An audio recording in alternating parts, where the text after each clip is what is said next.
Hello mga farmland, dito ako sa property po, located po dito sa San Pablo City, Laguna. So ang property po ay along National Road or Provincial Road. Yan po ay connecting po, papunta po yan ng Rizal, Laguna, Nagcarlan, Liliw, yung area na yan. So dito naman, papunta po yan ng San Pablo City, Laguna. Ayan po yung frontage niya dito sa kalsada.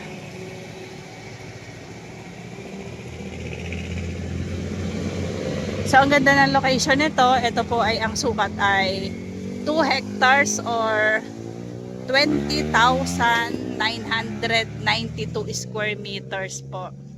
So, nandito po yung pinaka-boundary ng property. Then po sa kabila. Papunta po dyan. Ito po ay maganda kasi malaki, may bahay, meron din pong swimming pool. So ginagamit nga po ito para sa mga party. So minsan po pinaparentahan ng may-ari para yung bang event place po. Debut, kasal, mga ganon, binyag. Ang reason po kung bakit ipinagbibili ng may-ari kasi ang family niya nasa ibang bansa. So sila po ay matanda na din. So yung mga anak niya nasa abroad po, tsaka si ma'am, sila daw po ay natanda na. So kailangan na nilang mag-relax. Ayan po yung pinaka gate. Tapos padiretso po dun pataas. Ito po yung mountain view. Overlooking po ito. Kita po dito ang bayan or tsaka po ang lake, ang Pandin Lake. So ito po ay malapit po sa Pandin Lake. Ganda ng property kasi malinis. Linis talaga, madaming fruit bearing. Ang niyog, ang sabi ng may-ari, nandiyan kasi may-ari ngayon. Nasa 70 puno ng niyog.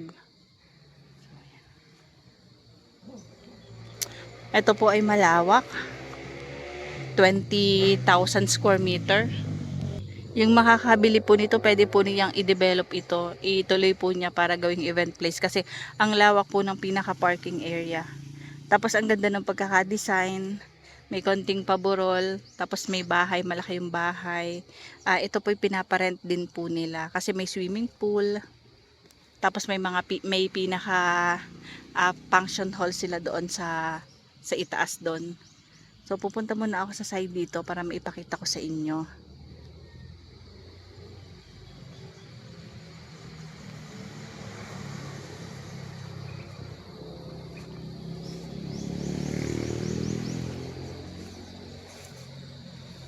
Daming prutas. Mangustin. Ayan ang mangustin.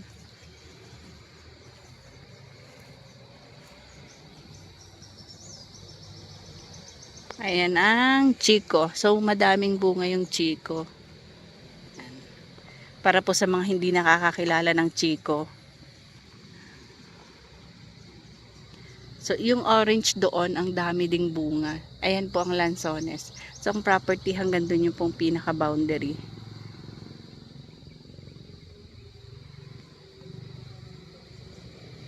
So, aakyat ako dito kasi para maipakita ko sa side dito yung pinaka-mountain view. Ayan po, meron ding mga mangga. Ang property po ay flat and slope. So, ang ganda po kasi meron siyang design.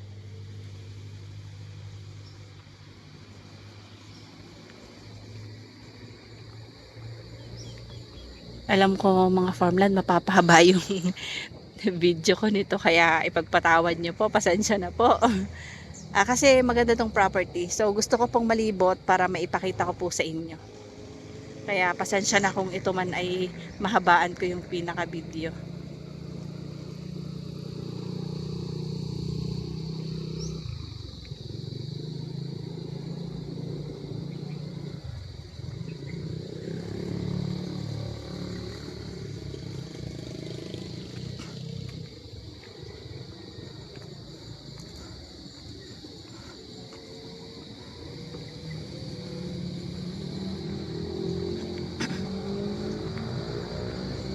Ayan.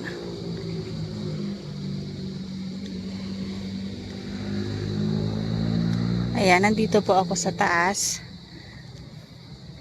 Ito po ay dalawang gate. So may gate po ito doon. Doon din sa may tabi ng kalsada doon. Ayan o, ang dami pong bunga ng bignay.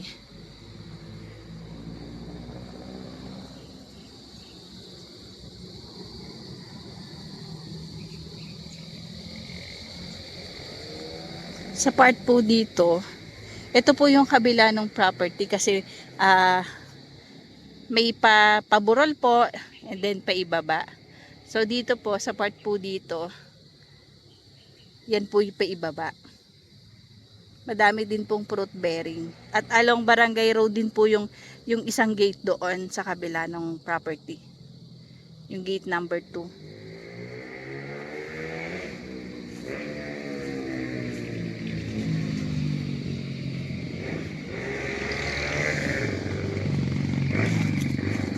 Ayan, meron silang mga kalamansi dito sa area na ito.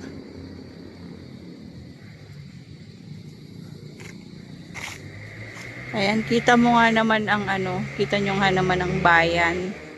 So, nandun, bulubundukin.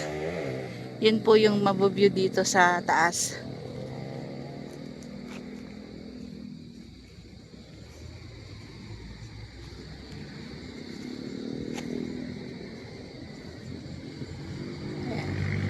Doon meron pang isang gate, nandun yung kalsada.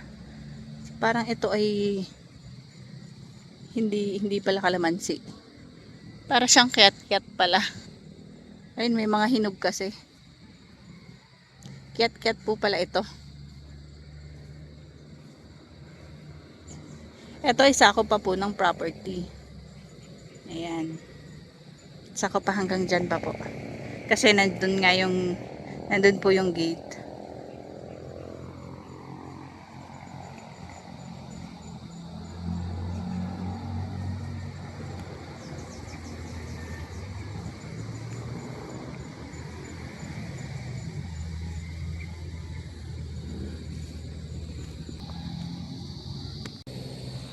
Ayan, so dito po naman tayo sa kabilang side ng property. Ang gagawin ko po, bababa po ulit ako doon, tapos saka po ako pupunta naman doon.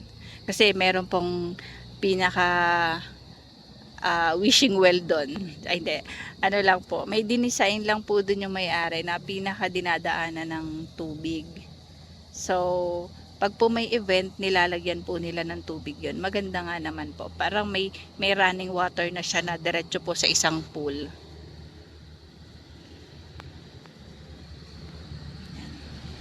Ito po ang bignay.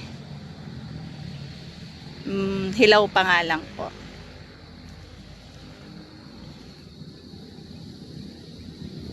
Ano, mountain view.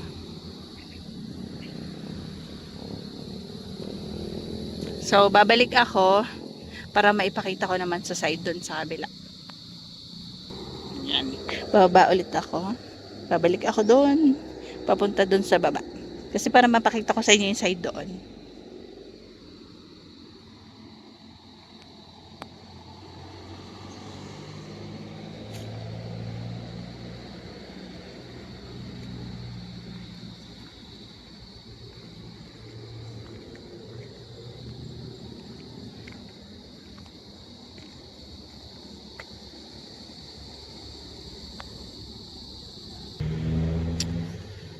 So, ayan mga farmland, ang lawak ng pinaka-parking space nila. So, kaya nga po madami ditong nagre-rent. Kasi ang lawak ng space. Tapos, ang ganda pa ng view. Maganda pa dito sa loob.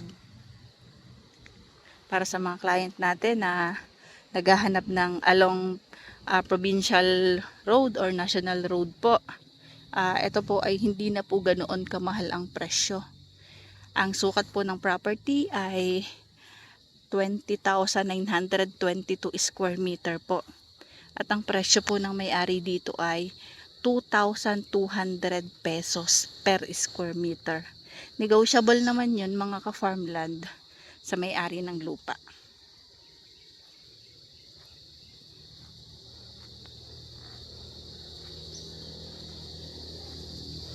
Meron pong pinaka-kubo. Ito yung sinasabi ko sa inyo. Ayan. May nagsusupply ng tubig doon sa taas. Nilalagyan nila ng tubig. So, nagkakaroon ng tubig dito.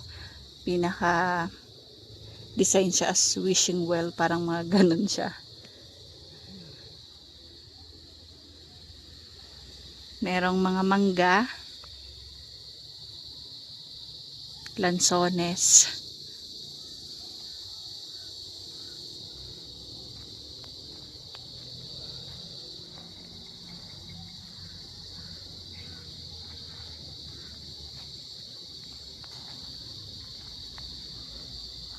Ayan. Yan yung pinakabahay nila, sir. Malaki yung bahay niya. Kaya mag-accommodate siya ng nasa 30 packs or 30 katao. Ito naman yung pinaka-driveway. Ito po dito sa kabilang side, yung pinaka-boundaries po ng property. Ayan. Ito po ay titled.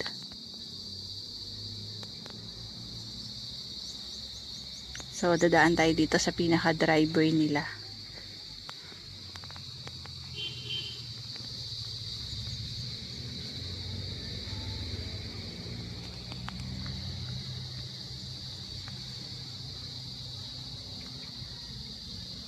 Ganda ng property kasi po malinis.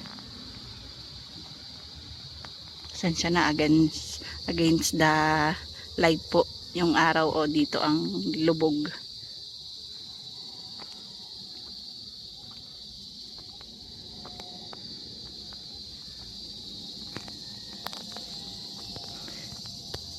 Ayan po, ang dami pong bunga ng orange.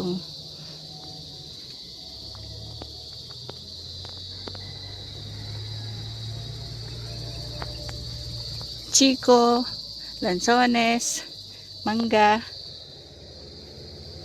tsaka po bignay. Yan. Ngayon lang ako nakakita ng orange sa personal. Yung puno ng orange.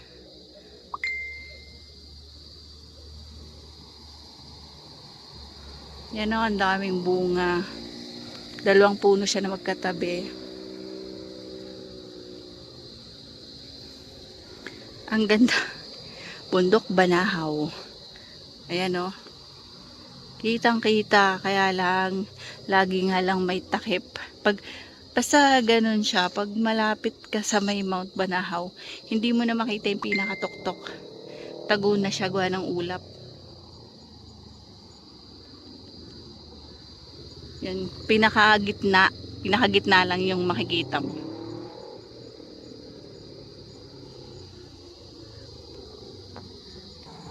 Ayan, ito pinaka driveway papasok. Tapos ayan yung pinaka property na bahay. Ayan.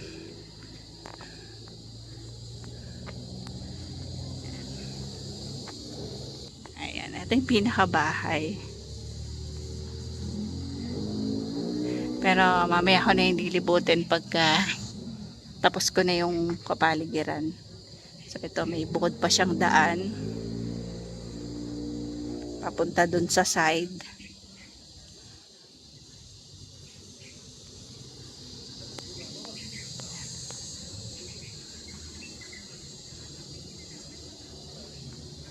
Dito ako sa kabila naman.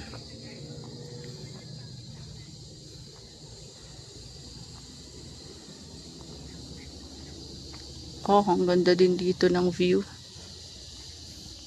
Ayan po, may swimming pool.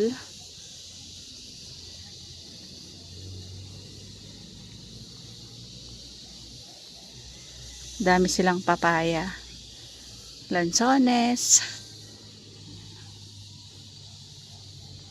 May pinaka view deck sila doon.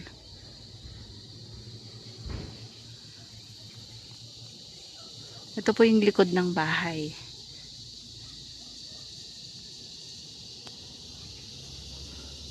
Ito po yung mga room ay may aircon. Punta muna ako dito. So, ganda ng bundok Banahaw.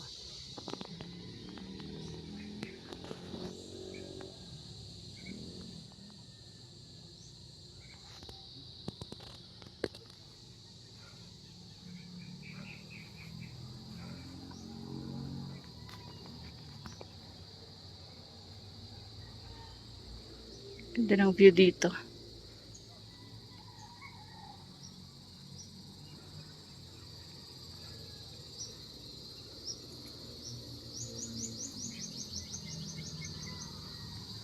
Ayun. Mas maganda po pala yung pwesto dito. Kasi kung walang ulap, ayan yung Banahaw.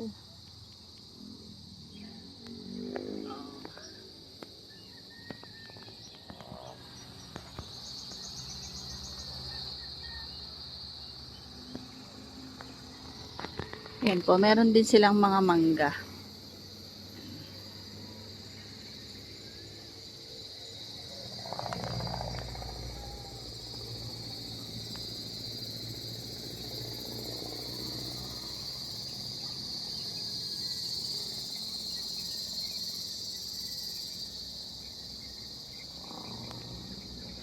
Tapos meron sila ditong view deck.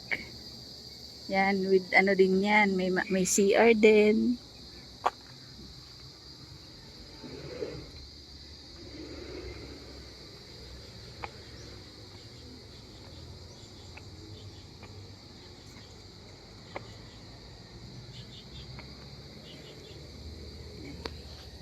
May ginawa silang pinaka view deck dito.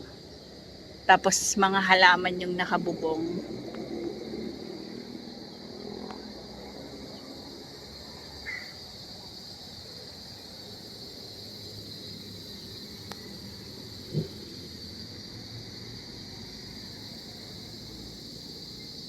Meron din po sila mga avocado,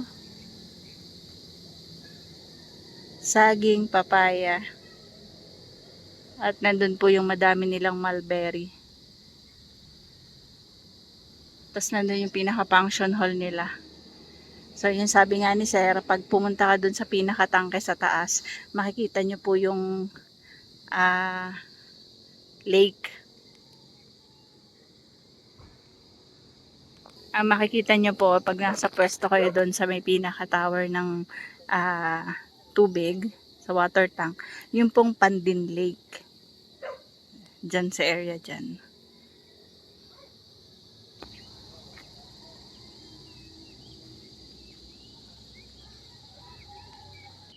Ayan mga ka-farmland, ito po yung pinakalikod ng bahay. So, pasensya na po kayo kasi medyo mamadaliin ko na at aalis na po yung may-ari ng lupa. Ayan. Ayan, so kita din po. May bundok din po doon. Tapos, ayan po yung pinaka boundary. Pasok pa po yan sa property. Doon pa po sa baba. Ayan, madami pong prutas. Ito yung pinaka swimming pool nila.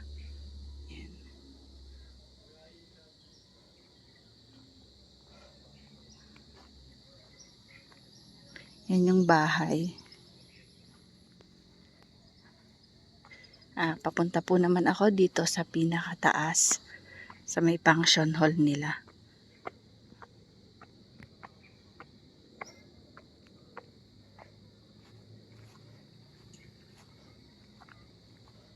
Ayan. Kaya lang mga ka-farmland, nandun yung aso. Hindi ako makakalapit. So, balik tayo. May dog. Baka wala po yung aso. Ayoko lumapit.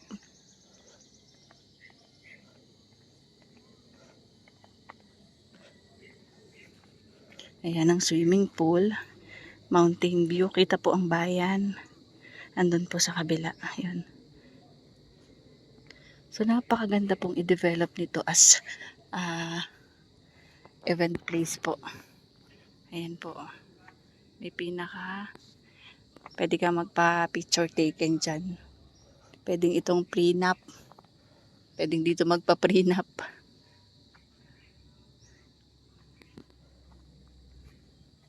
Ayan, dito sa side naman po ito. Ayan ang santol. Tapos may pinaka shower area sila dyan. Yan, may bonfire sila po.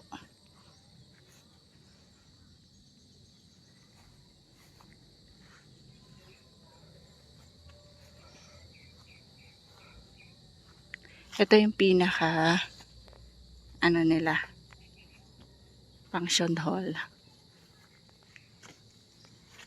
Tuwa, daming prutas.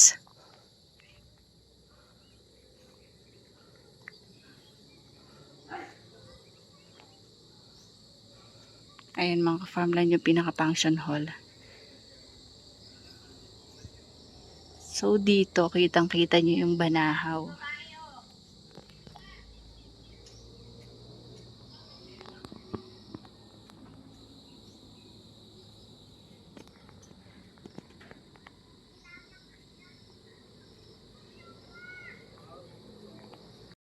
Papasok tayo sa loob ng property, ng bahay.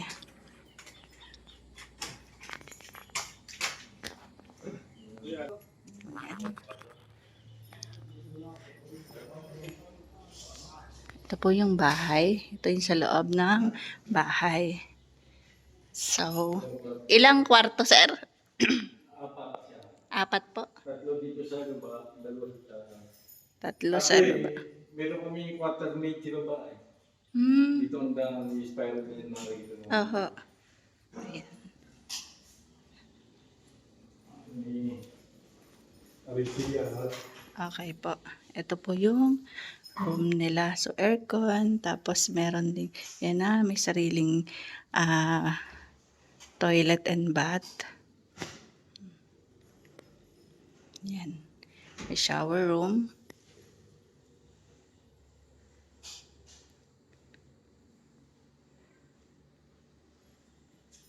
Share washroom to. Mhm. Ayan, ito. Puno. Tatlo washroom ito eh. Ito. So, ito po yung share po yung dalawang room. Ito po yung isang room. So, halos same lang din pala. Pares po aircon.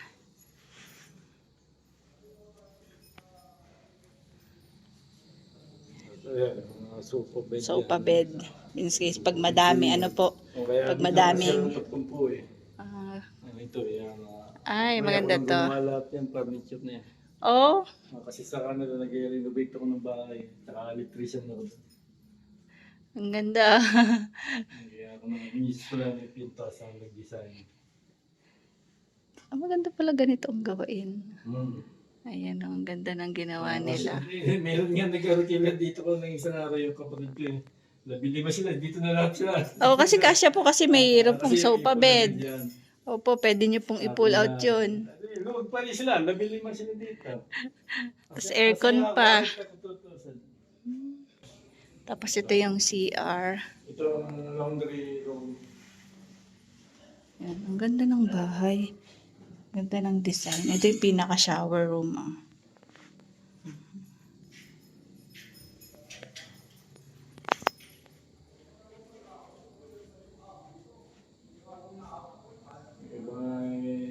Kailangan nila, iyaring ka. Kasi nilagyan ko ng fireplace eh. Oho. Ganda po. Naman yan. Ito ang laundry room. Nakabukod yung kanilang laundry area. Ito. May kundin dito. May daan din po dyan. Bangkok. Punta naman sa likod nila. Yan, pababa pa yan. Ito yung aming quarter-mate. Yan, ginawa ko ng kwarto.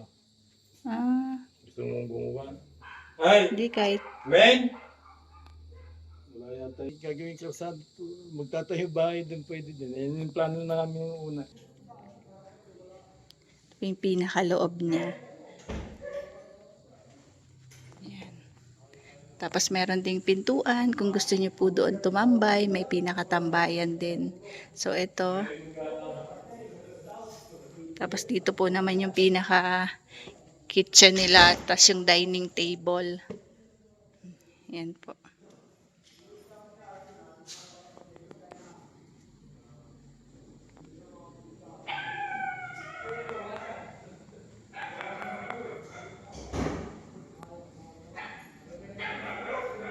Tapos yan po naman yung pinto palabas. Papunta po sa may swimming pool. So, mga 30 to 40 packs po ang kaya dito kasi yung isa pong room nasa 15 ano na eh. 15 tao na yung pwedeng matulog.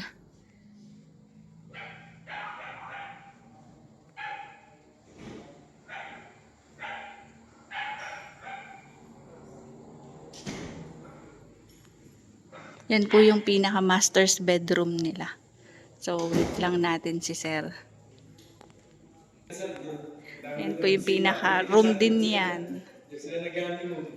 Oh, Kasi tabi lang video kasi yan. oo nga po. Yan yung bintana, ano. Ayan, ito room din po with aircon din. So, ito po yung mountain view. Sasaga mo yung sa quarter mid, may isang room pa rin doon. Malaki pa po yun. So, maganda yung pagkakadesign ni Sir ng bahay niya. Maganda dito, malalaki yung mga pintuan na. Yun nga po, talagang pang ano talaga, maramihan. Tapos yan, may dirty kitchen kami. Yung dyan, Nag-i-rent dito, hindi namin nagagamit. Ang ginagamit lang nila diba? Opo. Ito yung pinaka-dirty kitchen nila dito. Masakit ka pa. Okay lang po. Yan o. Kompleto din sila. So, nandito lang sa likod. May mga gamit din po kayong ref. Ayan po yung table. Tapos maganda pa yung view. Mountain view po doon. Tapos ay yung basura namin, ihawan. Kompleto ano po. Kompleto yan. Gas yan. Maganda po yung ano. Ang ganda ng lugar nyo. Chico. Ang dami nyo pa po pating prutas. May sampalok, may lignay, may Po, kompleto. Kompleto package po yan. bukado, naka Yan, so paano mga ka-farmland? Hanggang dito na lang po aking vlog. At may pupuntahan na po yung may-ari ng lupa. Meron siyang meeting ng ngayon, baka masaraduhan siya. So ayan, ang ganda po ng view. Kitang-kita po ang bayan. So yun no. Thank you mga farmland. Bye-bye po. See you for the next videos. God bless po sa ating lahat. Bye-bye. Inuulit ko, ito po ay 20,922 square meter. 2,200 pesos per square meter. Negotiable naman po yun mga ka-farmland. At ito po ay titulado along National Road po. Thank you. Bye-bye. Kompleto po ito mga ka-farmland. May linya ng kuryente. Malakas ang signal ng internet, ng cellphone. Basta complete package po.